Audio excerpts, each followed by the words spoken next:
All right, well, welcome everybody. This is Paul from Callaway Cooking. Tonight we are going to do a simple weeknight dinner to feed the family with. We're going to pan sear and oven roast a pork tenderloin. It'll be good and quick, probably 30 minutes or less. You guys are going to absolutely love it. I absolutely love this cut of meat personally.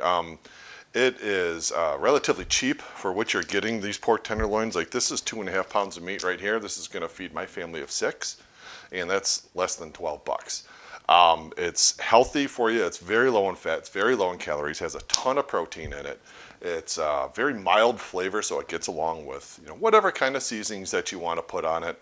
My kids love it. It's they'll happily eat it, and it's just an all-around good cut of meat. And it's important to remember that this is a tenderloin, not a loin. There's a big difference between the two. The tenderloin is kind of running along your lower back.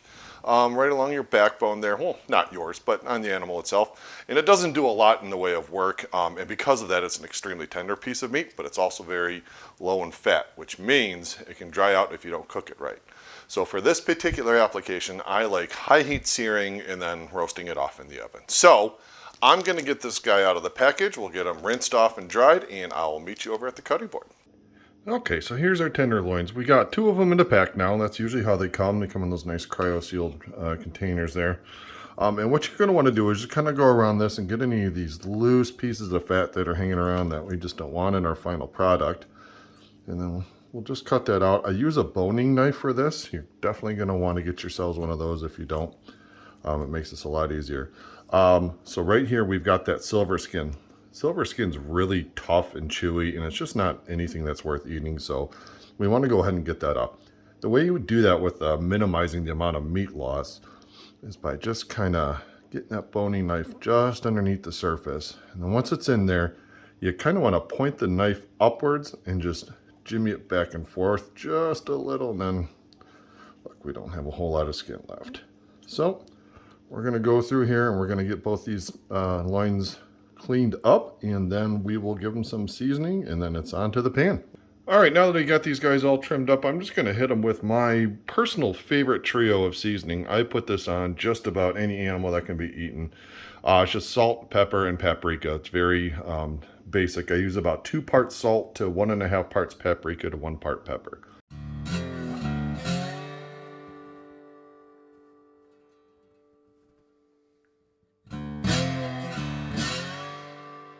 Alright, now that we got our pans ripping hot here, I'm going to put in a high smoke point oil. I like to use avocado oil. It's got a good flavor, nice healthy fat to it, but olive oil will work just as fine. So put about a tablespoon or 2 of that in there. Now let's grab our pork tenderloins.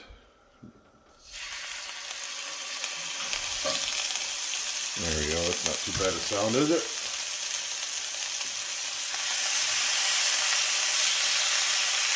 And we just want to let these go for a couple of minutes on each side. We want to make sure that we get a nice brown crust on here before we set them to bed in the oven.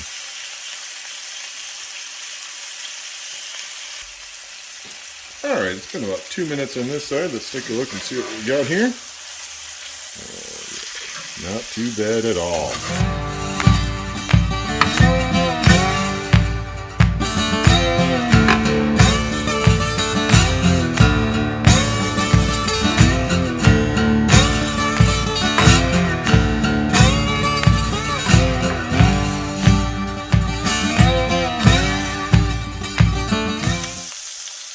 Alright, now that we got these guys browned up, I'm going to get them into a 400-degree oven.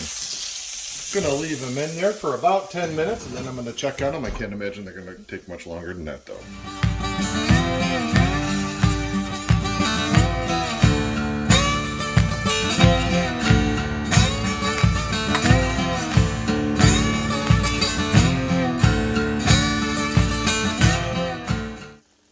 About 150, it's what we're looking for. Pork, I know there's a lot of talk about it, can actually be cooked to about 145 now. That's what the FDA says, and so yeah.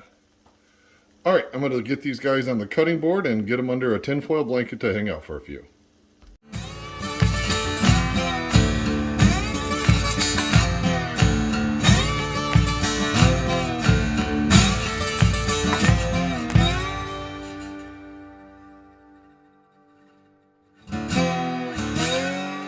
One thing that I can think of that goes absolutely perfect with pork is apples. And if you take a look here at the end, I've got a link to my other video where I have an apple crisp that just might work as a perfect dessert for this. So hey guys, thanks for coming by. Again, this is Paul from Callaway Cooking. If you love people, cook for them. Take care.